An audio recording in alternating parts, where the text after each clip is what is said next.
네, 안녕하세요. 여러분들의 구독과 좋아요로 이 채널이 유지되고 있습니다. 네, 영상 속도는 1.5배를 추천드리고요. 항상 구독자님, 멤버십 회원님들에게 깊은 감사 말씀을 드리겠고요. 이제 국민청원 아마 이번 주 주중에 또 올라올 것이기 때문에 그것에 대해서도 잘 관심 있게 좀 봐주시길 간곡히 부탁드리는 바가 될 것 같습니다.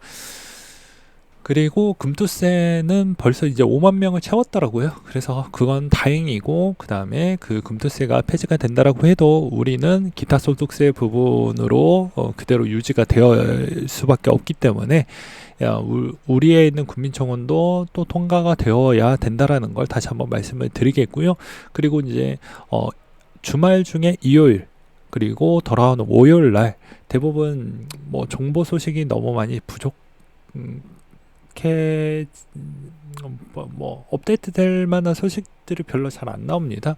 그렇다 보니까 아무래도 이제 뭐 일요일이나 월요일은 뭐 쇼츠나 아니면 좀 뭐 깨달음을 줄 수 있을 만한 영상이나 뭐 이런 걸로 아마 대체가 되지 않을까 싶어요. 그래서 너그럽게 뭐 좀 이해 부탁드리겠습니다. 왜냐, 매 하루마다 되게 양질의 있는 영상을 저도 제공을 드리고 싶지만 뭐 크립토에 있는 이슈가 매일같이 막 쏟아져 나오는 건 아니거든요.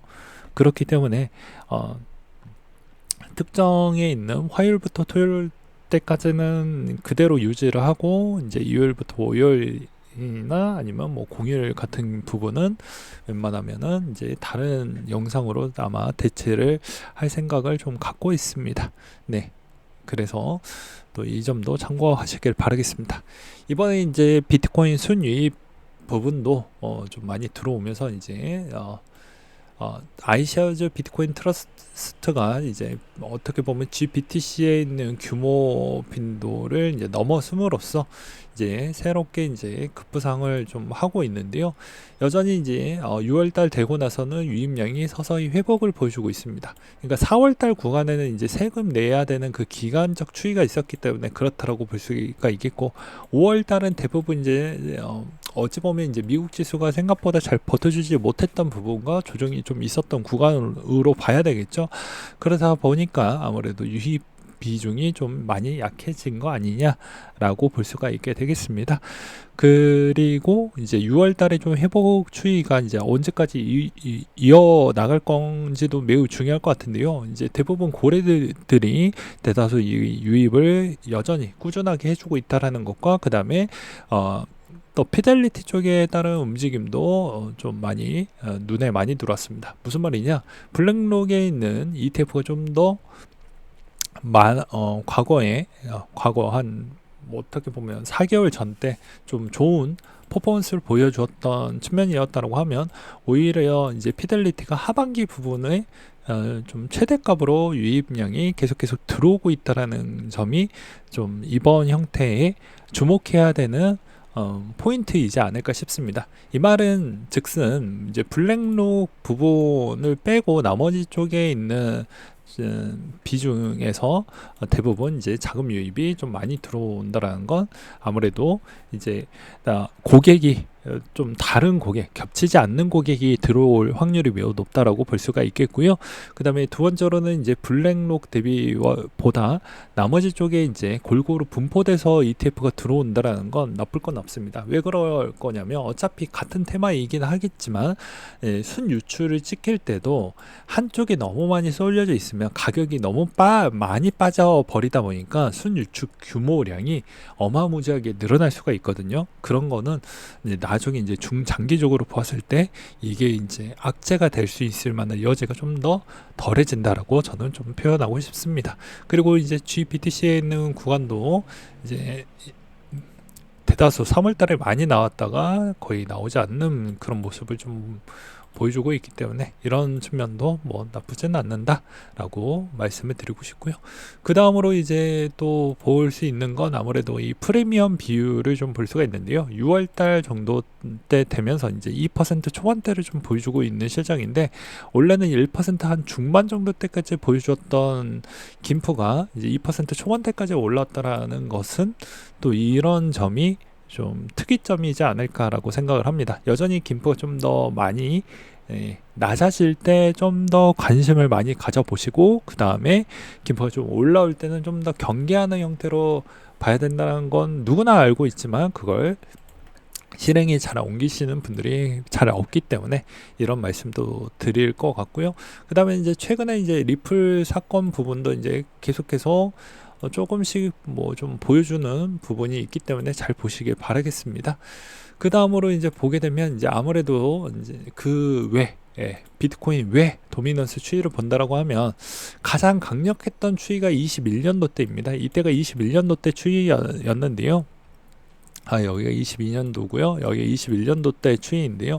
여전히 도미넌스, 그 밖에 있는 코인의 도미넌스가 한번 크게 올라가주는 형태가 나올 수가 있는데, 현재 있는 위치를 보게 되면 대략 11% 정도에 거의 머물고 있습니다. 과거 기준점으로 본다라고 하면 2020년도에서 2021년도 간 넘어가는 요 시점에 있는 이 구간대라고 볼 수가 있게 되겠는데요. 요즘에 이제 대부분 알트코인들이 좀 괜찮은 알트코인들이 꽤 많이 나왔죠. 뭐 솔라나에 있는 뭐 아발란체 쪽 시집가 총액도 많이 높아져 있고, 그 다음에 이제 리스테이킹 코인들도 계속 많이 나와주고 있고, 레이어 2에 있는 곳도 많이 나왔고, 그렇기 때문에 이제 비트코인에 있는 도미넌스가 과거 대비보다는 여전히 나머지 알트코인에 있는 비중으로 계속 뺏기는 추이를 좀 볼 수가 있습니다. 그럼 뭐 제가 바라보는 시점으로 본다라고 하면 저는 그래요. 이 10%가 만약에 깨지는 구간대가 나오게 되면 대부분 알트코인의 거의 저점에 거의 다 붙었다라고 저는 좀 표현하고 싶고요. 그 다음에 이제 가는 놈만 간다라고 제가 표현을 했던 이유 중에 하나는요. 기존에 이제 이더리움 같은 경우에도 아직도 이제 계속 호재 일정이 아직은 뒤로 미루어지긴 했지만 호재 일정이 아직도 있다라고 저는 표현하고 싶고, 솔라나도 가격적 추이는 계속 잘 방어를 해주고 있는 모습을 볼 수가 있는데요. 여기서도 이제 왜 이렇게 이제 가격적인 방어 라인대가 잘 나왔던 배경도 보게 되면 대부분 우리가 흔히 알고 있는 여기 민코인 위주에 있는 코인들이 생각보다 선방을 좀 잘 해주었다라는 겁니다. 성과가 나쁘지 않았다라는 것이죠. 그리고 솔라나 기반에 있었던 코인들이 이번에 다시 회복세를 많이 보여줌으로써 다시 올라왔다라는 걸 볼 수가 있겠고요. 그래서 나쁘지 않았고, 그 다음으로 또 볼 수 있었던 건 이제 기존에 있었던 민코인들 중에서도 또 강아지 코인들이 좀 더 선방을 많이 해 주었습니다. 이 강아지 시리즈는 아무래도 이제 연초에도 이야기를 했지만, 앨런 머스크의 엑스 페이먼트 시스템이 하반기에 곧 나올 예정이다 보니까 도지에 따른 결제 이야기가 또 나오게 되면 이제 도지 같은 강아지가에 있는 출신 코인들이 대부분 또 많이 움직일 것으로 보여진다라고 저는 생각을 합니다. 그리고 이 시점에서 이제 업비트가 어떻게 보면 총 거래량이 1조 거래량이 일단 깨졌기 때문에 웬만하면은 이제 업비트도 서서히 요즘 상장을 계속 시켜주고 있는 실정이죠. 그렇기 때문에 여기에서 상장이 어느 정도 분명히 이제 하반기가 되면 조금 더 많이 할 확률은 매우 높을 것으로 보여집니다. 그 부분과 그 다음에 테더를 상장을 시켰다라는 게 좀 특징적인 요소라고 생각을 해볼 수가 있겠고, 이 테더 부분이다 보니까 테더 마켓이 있잖아요. 비싸면 없고요. 그래서 테더 마켓에 있는 이 동향도 같이 좀 보시면서 대응을 해보시면 좀 나쁘진 않지 않을까라고 생각이 듭니다. 그 다음으로 이제 바이낸스 주축에서도 요즘에 쉬지 않고 절대 이제 손실이 나지 않는 런치패드 계속 하라고 이야기를 많이 했죠. 대부분 거래소에 하는 거 소액이라도 런치패드는 꼬박꼬박 하라고 했습니다. 그거 하기 싫다라고 하면 뭐라고 했죠. 대부분 알트코인 뭐 좀 잡기가 좀 어려우면 BNB라도 사셔서 어느 정도 커버 하라고 이야기를 많이 드리기도 했습니다. 그 다음으로 이제 이야기를 드리고 싶었던 건 뭐가 있냐면요. 아무래도 이제 이 FD USD 마켓을 빼놓을 수는 없을 것 같아요. 네. 이 FD USD 비중에 있는 코인들이 대부분 이 런치패드 부분도 보게 되면 지금 현 상황이 BNB가 좀 더 빨리 가격 안정화와 그 다음에 성장 동력을 좀 보여줘야 되다 보니까 화력은 이쪽에다가 집중을 많이 시켜주고 있긴 하지만 FT USD도 계속 키울 수밖에 없는 실정입니다. 그러니 FTUSDA에 일단 상장이 되어져 있는 코인들, 알트코인들은 대부분 어느 정도 중간 정도 이상은 좀 해줄 것이다 라고 저는 보고 있는 실정입니다. 그러면 당연히 내가 갖고 있는 마켓에 또 겹쳐져 있으면 더 좋은 효과가 나오겠죠. 그래서 그렇게 좀 보시길 바라겠고요. 그 다음으로 또 볼 수 있는 부분 중에 하나는 이번에 이제 중국에서 암호화폐를 좀 많이 완화를 해주겠다라는 것인데, 이건 글쎄요, 좀 더 지켜봐야 되지 않을까라고 저는 생각을 하고 있는 실정입니다.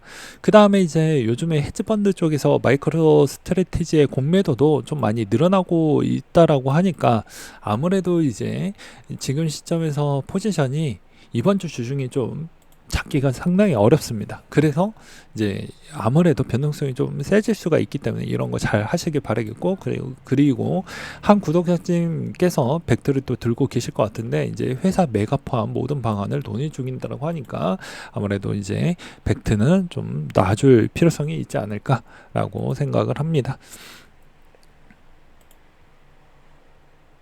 그 다음으로는 이제 크라켄 소식을 또 준비를 했는데요. 최근에 이제 IPO 붐이 다시 한번 부활을 하고 있는 실정입니다. 그래서 로빈후드는 비트스탬프를 이제 인수를 했고, 이제 크라켄은 IPO를 한다라고 하면 나머지 쪽에 있는 거래소 애들도 이제 서서히 IPO에 따른 준비 절차를 더 유연하게 할 수가 있겠죠. 그렇기 때문에 이번에 이제 이더리움 ETF까지 또 하게 되면 뭐 상장 절차에 있는 까다로운 규제나 이런 부분도 좀 더 완화가 될 것이고요. 그 다음에 두 번째로는 이제 최근에 이제 보게 되면 텍사스 거래소를 이제 키우려고 준비를 하고 있는 실정입니다.